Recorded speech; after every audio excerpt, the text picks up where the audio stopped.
Hello and welcome, I'm your Codemaker. In case you don't know, I also make YouTube shorts. This is honestly a really great format for me to be able to give out bite-sized advice on all kinds of different topics. There's many things that I can say to hopefully teach you something that doesn't actually require a full 10-20 minute video. So here let's see 8 great game dev quick tips. Here's a very simple statement. Every game is 90% the same. Now I'm saying that within the context of learning about game development, and the reason why I'm saying this is because every once in a while I do hear comments whenever I point people to a specific tutorial like my free 10-hour Kitchen Chaos course. Every once in a while when I point people to this they say, oh, but I don't really want to make that game, I want to make something completely different. And my answer to that is this, so every game is 90% the same. What I mean by that is the core fundamentals of game development, those are really the core fundamentals that are applicable to literally any game, any genre you want to make.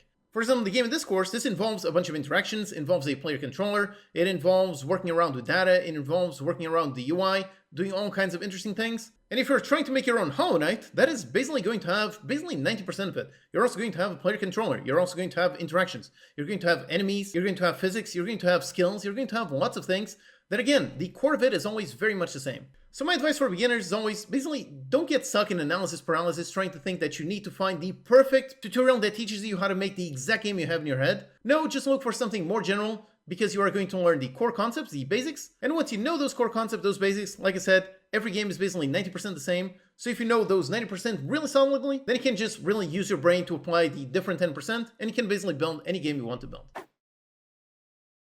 The job simulator genre, this is one of the best genres for indie devs nowadays. And the reason why it is such a good genre is because, well, first of all, there's a ton of players that really like playing these games. Supermarket Simulator is one of the biggest hits of recent times. It made millions upon millions of dollars, and it's all about simulating a supermarket. Then, of course, another massive mega hit from last year is Schedule 1. In this case, simulating a more underground business. Another recent one is CCG Card Shop Simulator. Again, another great one. Then you've got lots of other ones like Storage Hunter Simulator. There's Thief Simulator, yet another one. Alternatively, you also have Police Simulator. Then you've got Parcel Simulator if you want to make your own Amazon. You've got Gas Station Simulator and so many others. And the reason why this genre is so good for indie devs is because part of the way that you find success is not by making something completely original. If you do that, chances are you won't really find something that players will like, or at least it's really difficult to make something completely original that players enjoy. So the much less risky option is simply take something that already works and just change, let's say, 10-20% of it.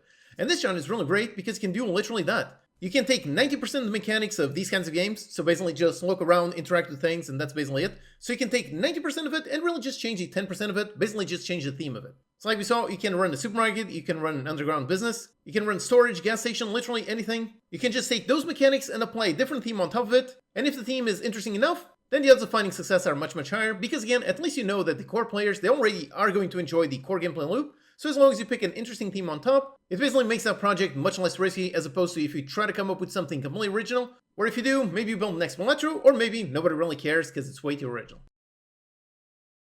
When coming up with a game idea, should you go with something completely original versus just improving upon something that already exists? That is a very interesting question, and of course the answer is going to depend on what exactly are your goals. If you have some very unique idea that you really want to build, then I guess that's it.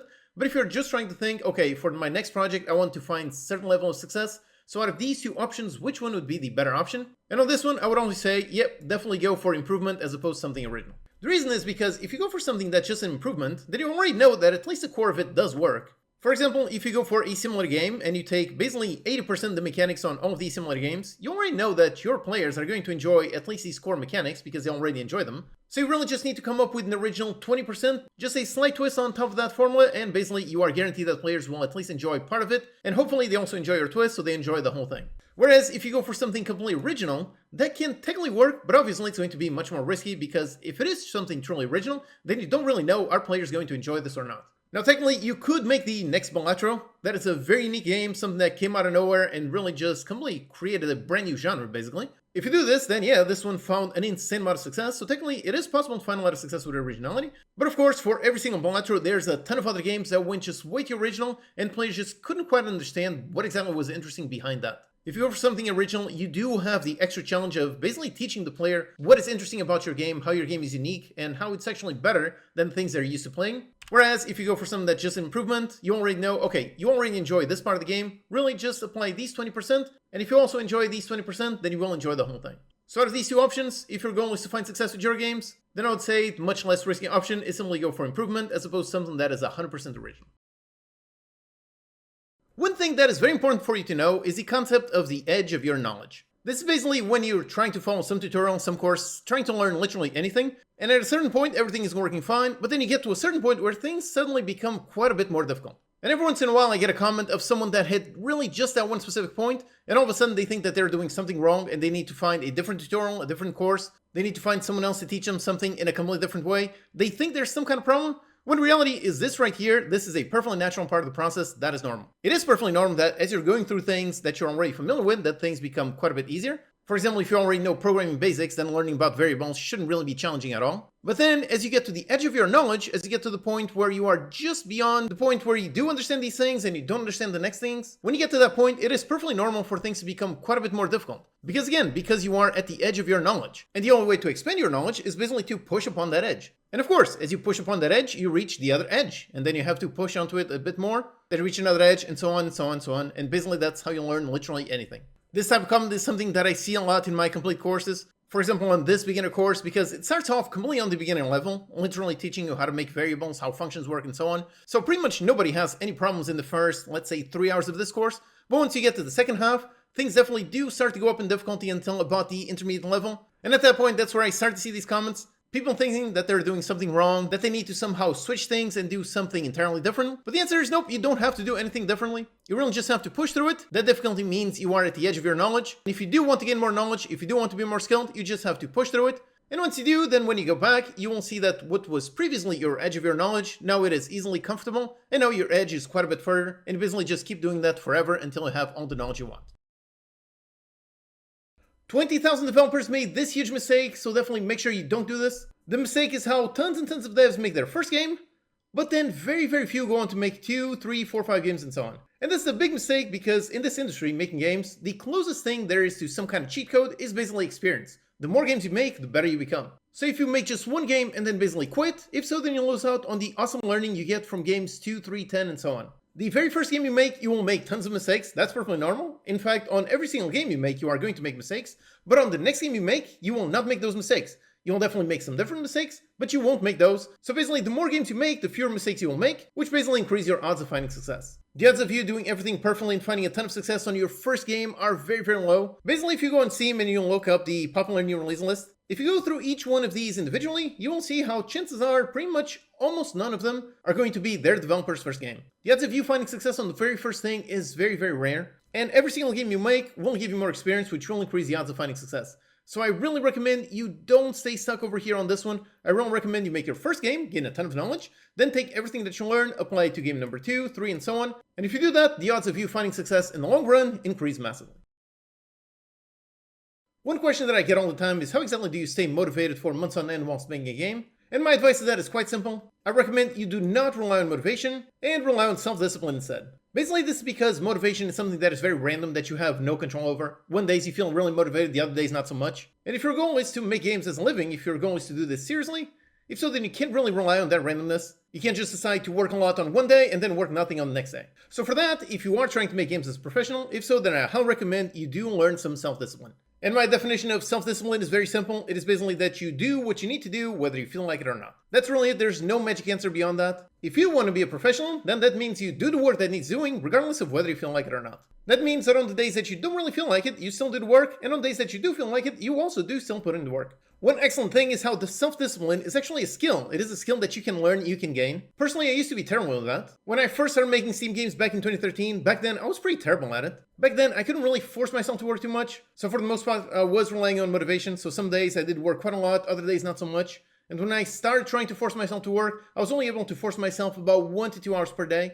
I definitely could not force myself to work 8-hour days. Whereas nowadays, many years later, I do have the skill. Nowadays, I can force myself to work 8 to 10 hours days, regardless of whether I feel like it or not. Obviously, on days when I do feel like it, it becomes quite a bit easier. And on days that I don't, it becomes hard. But still, I do force myself to work because, again, going back to the same thing, self-discipline means that you do the work, whether you feel like it or not. And the way you gain the skill is also very easy. Basically, just take it one step at a time. So if you have absolutely no self-discipline, you try to force yourself to work just 10 minutes per day, whether you feel like it or not.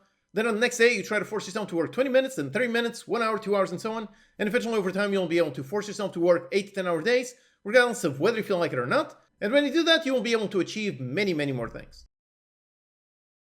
These are my top 5 beginner projects. If you're looking to gain experience in your game dev skills, I recommend you clone all of these games, starting off with the obvious one, Flappy Bird. This is a super basic game, the design is very simple, but it will still teach you quite a lot. You need to learn about input, interactions, physics, you need to learn about level spawning, managing the visuals, sounds, and so on. Next up, you've got Arkanoid. This is another excellent one. This is another classic game for a reason. It involves, once again, dealing with physics, dealing with interactions. You can play a bit with game design by doing some custom power-ups. It is still a very simple game, but still one that is going to teach you quite a lot. Next up, you've got Snake. This is another classic one. This one basically teaches you how to handle control of an object within a grid. It teaches you how to handle power-ups, how to handle collisions, how to handle teleportation between the corners, so quite a lot of things. Next up, you've got Asteroids. So this is another awesome one that also involves quite a bit of physics. It involves a bit of an interesting game design where each asteroid you destroy spawns 2 more objects. Once again, you've got to handle the physics for controlling the spaceship itself. You've got to handle the teleportation across all the various sides. You can play around with score calculation, health systems, and so on. And then you've got Lunar Lander. This is another awesome one that also involves dealing with physics, dealing with player input,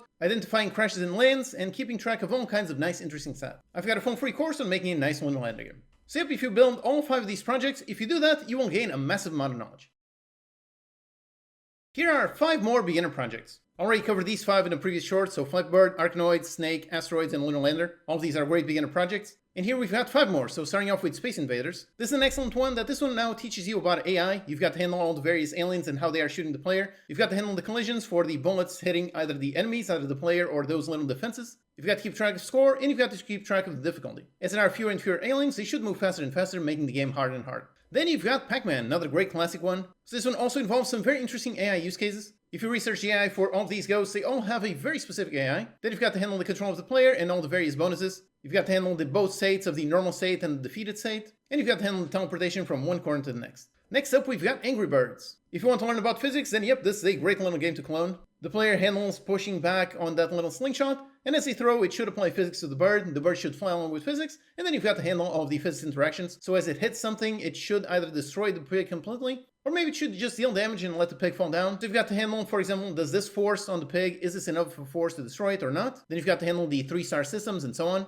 Next up, you've got Missile Command. This involves spawning all kinds of missiles coming from the top, so you've got to figure out how do you spawn them, how do you randomly position them across the level. Then the player shooting the missiles, make sure the missiles actually hit where the player wants to hit, make sure that explodes and that explosion grows, and if any missile goes inside that explosion, it should be destroyed. Then you've got to handle defending the cities, the limited number of missiles, the points, and so on. And finally, you've got Fruit Ninja. If you want something maybe more mobile or maybe more VR-ish, then this would be a great one. You've got to basically spawn all the fruit, make them go up, and then you've got to do some gesture recognition. So as the player slices like this, you've got to actually make the slice like this. You've got to figure out, have they sliced that object? And if so, how do you spawn the object? Do you spawn both parts and fling them apart? Or do you actually do some very complex mesh calculation in order to slice it exactly as the player did? Then of course the bombs, the combos, all those things. So it's a simple game design that can definitely be expanded on quite a lot. So if these are great 5 more beginner projects, if you build all of these, you will gain a massive amount of knowledge. Alright, so I hope you found these shorts with bite-sized advice useful in your own learning journey. Thanks for watching, and I'll see you next time.